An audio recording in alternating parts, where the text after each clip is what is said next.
두 번째, 여러분들이 세모로 표시한 암기할 문제는 그 문제를 이해하는 것보다 그냥 단순하게 암기하는 것이 훨씬 효율적이고 빠른 문제를 얘기합니다.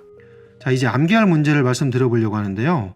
암기할 문제에 해당한다면 굳이 그 문제를 이해하실 필요가 없다는 거죠. 이해하는데 훨씬 더 많은 에너지가 소모되고 그것이 더 비효율적이라는 의미입니다. 한번 보겠습니다. 자, 위험물 안전관리법상 소화설비에 해당하지 않는 것은, 자, 위험물 공부하시는 분들이 이 설비명 거의 모르십니다. 이 설비명을 다 이해하시려면요, 아래 해설 읽어보시고 연구하시고 그래서 이 문제 보셔야 되는데 꼭 그렇게 하실 필요가 없다는 거죠. 그냥 소화설비에 해당하지 않는 게 연결 살수설비구나, 이렇게 그냥 암기하시면 된다는 거죠. 굳이 이거를 머리 아프게 다 옥외 소화전 설비는 어떤 거고 할로겐 화합물 소화 설비는 어떤 거고 스프링클러 설비는 어떤 거다, 이렇게 이해하실 필요가 없다는 의미입니다. 그리고 이렇게 세모를 치면 되겠죠. 자, 두 번째 문제 보겠습니다. 물분무 등 소화설비에 속하지 않는 것은 마찬가지입니다. 물분무 등 소화설비가 지금 아래 보면 1번부터 8번까지가 물분무 등 소화설비입니다. 자, 이거를 전부 암기하는 게 어렵습니다. 왜? 이 설비들을 구체적으로 공부를 해보신 적이 없기 때문이죠. 위험물에서는 이걸 하는 게 아니니까요. 자, 이럴 때 굳이 이걸 암기하시려고 하지 마시고, 자, 물분무 등 소화설비에 속하지 않는 것만, 스프링클러 설비는 속하지 않구나, 이렇게 암기를 하시는 거죠. 자, 그러면 이 문제는 굉장히 이해하려면 어렵지만 이렇게 암기하고 넘어가면 쉽게 정리가 되는 거죠. 다음 문제 보겠습니다. 자, 굉장히 이 해설이 깁니다. 이 긴 해설 굳이 봐야 할까요? 자, 이것도 옥외 소화전 설비의 설치 기준 이렇게 되어 있는데 이거 굉장히 복잡한 내용입니다, 생각보다. 자, 이런 거 그냥 가볍게 옥내 소화전 설비 호주 접속구까지의 수평거리는 몇 미터? 25m구나. 그냥 이렇게 암기하고 넘어가는 거죠. 어렵지 않게. 자, 보일 오버 현상과 가장 거리가 먼 것은, 뭐가 복잡합니다. 지금 내용이 복잡한데 굳이 복잡하게 보지 마시고 지금 먼 것은이라고 되어 있죠. 그러면 이게 무엇인가 하나가 틀렸겠죠. 기름이 열의 공급을 받지 아니하고가 아니라 받아서가 지금 맞는 내용입니다. 기름이 열의 공급을 받아서 온도가 상승하는 현상, 요거 하나만 정리하는 거죠. 이거는 보일오버는 열의 공급을 받아서 온도가 올라가는 거구나 라고만 이해하고 넘어가시면 되는 거죠. 나머지는 그냥 맞는 내용 한번 읽어보시고 넘어가셔도 되는 거고요. 자, 다음 문제 보시면, 폭발 시에 연소파의 전파 속도 범위에 가장 가까운 것은, 밑에 보면 연소파를 발생시키는 폭발 현상을 폭연이라고 한다고 돼 있네요. 이런 거 보지 마시고 그냥 연소파라는 속도가 보니까 가장 낮은 0.1에서 10m네요. 초당. 그 정도만 기억하고 넘어가시면 되는 거 아닐까요? 자, 다음 문제. 폭갱 유도거리 DID 짧아지는 조건이 아닌 것은, 지금 나머지들은 다 짧아지는 조건인데 요것만 짧아지는 조건이 아니네요.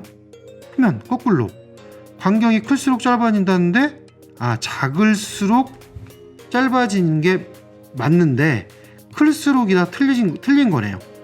요거 하나만 그냥 이렇게 기억하고 넘어가시면 되겠죠. 자, 분말 소화 설비 기준에서 문제가 복잡합니다. 전역 방출 방식, 국소 방출 방식, 이거 사실 위험물에서 공부하기 너무 어렵거든요. 자, 이런 문제들 간단합니다. 분말 나오고 가압용 또는 추가압용 가스 나왔잖아요. 이 가스에 해당하는 게 이산화탄소 가스구나, 이렇게 그냥 알고 넘어가시는 거죠. 아래도 분말 또 나왔네요. 이번에는 가압용 가스만 물어봤네요. 질소구나, 그죠? 가압용과 추가압용 가스는 이산화탄소고 가압용 가스는 질소가스구나, 이렇게 한번 공부하시고 넘어가면 굳이 너무 많은 이해가 필요 없이 그냥 간단한 암기 문제로 이렇게 정리하실 수가 있습니다. 자, 어떤 문제를 암기하실 때 그 문제를 계속 본다고 해서 암기되는 건 아니거든요. 즉 자주 보셔야 됩니다. 한번 봤다가 조금 잊어버린 다음에 다시 보고 또 잊어버린 다음에 다시 보고 그런 과정을 거치다 보면 암기가 되는 거거든요. 즉 한 문제에 너무 집착하셔서 오랜 시간을 허비하시면 안 됩니다. 그냥 한번 눈으로 보시고 그냥 넘어가시고 다음 2회독 때 또 한번 보시면 되는 거죠. 그렇게 자주 보시다 보면 그냥 쉽게 암기됩니다. 자, 세 번째, 여러분들이 X로 표시한 포기할 문제입니다. 자, 포기할 문제는 그 문제가 그렇게 중요한 문제도 아니고 출제 빈도도 낮은 문제인데 그 문제를 암기하는데 너무 많은 시간이 소비된다든지 하는 문제들은 그냥 과감하게 포기하셔야 됩니다. 우리는 60점만 맞으면 되기 때문에 포기할 문제들을 그냥 건너뛰시는 게 훨씬 더 효율적으로 공부하시는 겁니다. 자, 이번에는 포기할 문제를 한번 알아보겠습니다. 자, 보시는 이 화면이 전부 암기할 내용입니다.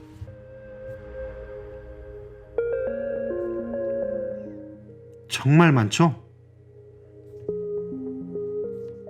자, 보시면 수치가 뭐 이렇게 많은지 이거 암기 못합니다. 이거를 문제화 한다는 거는 사실은 틀리라는 의미인데 이 틀리라는 문제를 암기를 하시면 안 되죠. 예. 그래서 이런 문제들은 과감하게 그냥 X 표시 하시고 포기하는 거죠. 예. 이런 문제들까지 공부를 하시면 너무나 많은 시간이 소요됩니다. 과감히 X표 하시고 넘기시는 거죠. 한 가지 팁을 더 드리려고 하는데요. 동그라미, 세모, X 표시하실 때 문제의 핵심 키워드에 형광펜으로 가능하면 짧게 핵심 키워드만 칠하세요. 자, 예를 들면 자연발의 조건으로 옳은 것은 했을 때 어디에 칠하시면 될까요? 네, 자연발화하고 옳은에 칠하시면 됩니다. 자, 이렇게 문제의 핵심 키워드에 형광펜으로 칠하고 문제 중 핵심 키워드를 형광펜으로 칠하는 방법을 한번 보여드리겠습니다. 자연발화 조건으로 옳은 것은 자연발화 옳은, 폭갱 유도거리가 짧아지는 조건이 아닌 것은 폭갱 유도거리 짧아지는 아닌, 분말 설비 기준에서 규정한 전역 또는 국소 분말 설비의 가압용 또는 추가압용 가스에 해당하는 것은, 일단 이런 문제는요, 기본적으로 가장 뒤에 물어보는 가압용 또는 추가압용 가스, 여기는 무조건 칠하시고요. 이 가스가 어떤 설비냐, 일단 그 정도는 사실 아셔야 되니까 분말 소화 설비다, 그럼 분말에 칠하시는 거죠. 다음 문제 보시면 역시 분말 소화 약재를 방출시키기 위해 주로 사용되는 가압용 가스는, 그렇죠, 좀 전 문제는 가압용 또는 추가압용 가스였는데 이제는 가압용 가스를 물어보는 거고요. 역시 분말인 거죠. 자, 마지막으로 보일오버 현상과 가장 거리가 먼 것은 보일오버 먼 것, 이렇게 칠하면 되겠죠. 그 다음에 답에 형광펜으로 칠해져 있죠. 그러면 문제와 답이 서로 매칭이 잘 되어서 눈에 잘 들어오는 거죠. 자, 그러면 그걸 우리가 눈으로 쳐다봤을 때 우리는 눈 카메라라고 제가 표현을 하는데 눈 카메라를 통해서 문제와 답을 찍게 되는 거죠. 그렇게 눈 카메라로 여러 번 문제를 찍다 보면 자기도 모르게 어느 순간에 시험 볼 때 그냥 기억이 납니다. 이건 여담인데요. 요즘 출판사들이 운전면허 교재에 모두 답의 색을 칠하고 있습니다. 답의 색이 칠해져서 출간이 된다는 거죠. 너무 편하겠죠. 근데 이거 사실 제가 만든 아이디어입니다. 네. 자, 이거의 원조는 길잡이 출판사의 답이색 운전면허입니다. 제가 최초로 생각해낸 아이디어인데 이것이 무슨 표준처럼 모든 출판사들이 따라서 하고 있는 거죠. 이게 얼마나 좋으면 모든 출판사들이 따라서 할까요? 자, 다시 공부 얘기로 돌아와 보겠습니다. 제가 지금까지 말씀드린 방법으로 1회독 공부를 마치신 이후에 2회독 공부를 하실 때부터는 이제 동그라미, 세모, X 표시가 그 진가를 발휘하게 됩니다. 자, 2회독 공부하실 때 어떻게 공부해야 되는지 말씀드릴게요. 먼저 동그라미 표시한 이해할 문제. 자, 이 이해할 문제는 한 번 더 이론과 관련해서 문제를 정리합니다. 그래서 이해 위주로 공부하십니다. 이때 굳이 암기를 위해서 너무 노력하실 필요는 없습니다. 어쨌든 이해가 되면 암기는 자연스럽게 따라오는 거니까요. 그 다음에 암기할 문제는 어떻게 하는 거죠? 그렇죠. 가볍게 눈 카메라로 찍듯이 가볍게 보시고 넘어가시면 됩니다. 너무 많은 시간 투자하실 필요가 없습니다. 또 3회독이 남아 있으니까요. 자, 그 다음 포기할 문제는 어떻게 하는 거죠? 네, 그냥 넘기시면 되는 거죠. 너무 간단하죠. 즉, 이해할 문제는 다시 한번 이해하면서 그 문제를 정리하시고, 암기할 문제는 눈 카메라로 찍듯이 빠른 속도로 보시고 넘어가시면서 포기할 문제는 그냥 넘어간다. 이 방법이죠. 3회독 때부터는요, 여러분들이 동그라미 표시한 이해할 문제는 2회독보다 훨씬 더 쉽게 넘어갈 거고요. 세모로 표시한 암기할 문제도 2회독보다는 수월하게 넘어갈 겁니다. 자, 그러면 이제 시간이 2회독보다 훨씬 더 짧아지겠죠. 이 시간이 짧아진 걸 가지고 이제 3회독, 4회독, 5회독을 가면 시간이 점점 더 기하급수적으로 짧아집니다. 3회독 공부하실 때 여러분들이 도저히 암기가 안 되거나 너무 암기가 복잡하고 까다로운 어떤 내용이나 문제들이 있다면 그거를 작은 카드 있죠? 작은 카드에다가 메모해 놓으세요. 그 작은 카드를 항상 들고 다니시면서 그냥 시간 날 때 짬짬이 보시면 암기에 굉장히 도움이 됩니다. 자, 이거 한 가지는 꼭 기억하셔야 됩니다. 형광펜으로 체크된 문제와 답을 눈 카메라로 찍으시는 겁니다. 어떤 문제를 너무 오랫동안 쳐다본다고 해서 그게 기억되는 것은 절대 아닙니다. 그냥 눈 카메라로 찍듯이 찍고 넘기고 찍고 넘기고 하시는 겁니다. 그거를 반복하시다 보면 어느 순간에 자연스럽게 암기가 되어 있을 겁니다.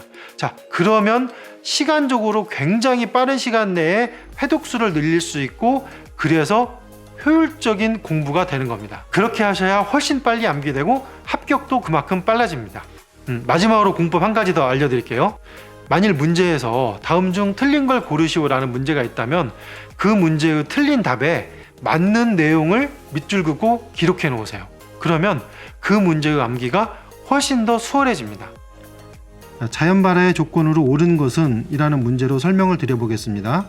자, 지문을 보시면 주위 온도가 낮을 것, 표면적이 작을 것, 열 전도율이 클 것, 발열량이 클 것 이렇게 되어 있죠.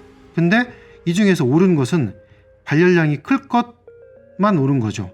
나머지는 모두 틀린 거죠. 주위 온도가 높을 것이 맞고 표면적이 클 것이 맞고 열 전도율이 작을 것이 맞는 거죠. 자, 이렇게 틀린 지문 아래에다가 맞는 내용을 기재해 주시면 공부하실 때 매우 도움이 되겠죠. 한눈에 이 문제와 자연 발화의 내용까지 완벽하게 정리가 되겠죠. 다음 영상에서 뵙겠습니다.